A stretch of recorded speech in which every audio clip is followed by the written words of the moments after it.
पूर्वजों की आत्मा की शांति के लिए पिंडदान की विधि को निभाना आवश्यक है।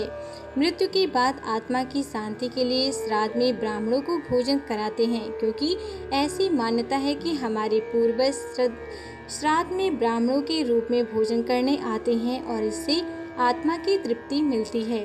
प्रभु श्री राम के अपने भाई लक्ष्मण और पत्नी सीता के साथ वनवास जाने की बात हम सभी जानते हैं।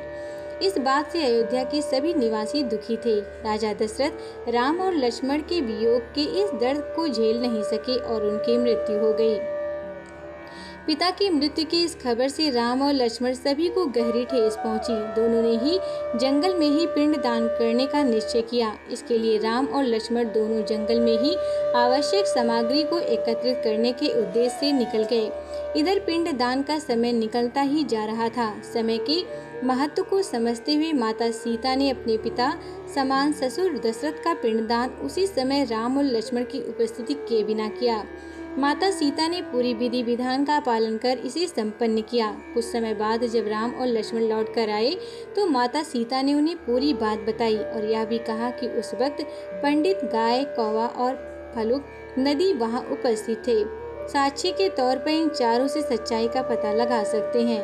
श्री राम ने इस बात की पुष्टि करने के लिए चारों से पूछा तो इन चारों ने ही यही कहते हुए झूठ बोल दिया कि ऐसा कुछ हुआ ही नहीं। इस बात से दोनों भाई सीता से नाराज हो गए। राम और लक्ष्मण को लगा कि सीता झूठ बोल रही हैं। इनकी झूठी बातों को सुनकर सीता माता क्रोधित हो गई और उन्हें झूठ बोलने की सजा देते हुए आजीवन श्रापित कर दिया। सारे पंडित समाज को श्राप मिला कि पंडित को कितना भी मिलेगा लेकिन उसकी दरिद्रता हमेशा बनी रहेगी। कौवे को कहा कि उसका अकेले खाने से कभी पेट नहीं भरेगा और वह आकस्मिक मौत मरेगा। फलुक नदी के लिए श्राप था कि पानी गिरने के बावजूद नदी ऊपर से हमेशा सूखी ही रहेगी और नदी के ऊपर पानी का बहाव कभी नहीं होगा। गाय को श्राप दिया गया कि हर घर में पूजा होने के बाद भी गाय को हमेशा लोगों का जूठा खाना पड़ेगा। रामायण में इस कहानी का भी जिक्र मिलता है कि आप आज के समय में भी इन चारों पर सीता माता के श्राप के प्रभाव को देख सकते हैं। ये सारी बातें आज भी सच होते नजर आती हैं।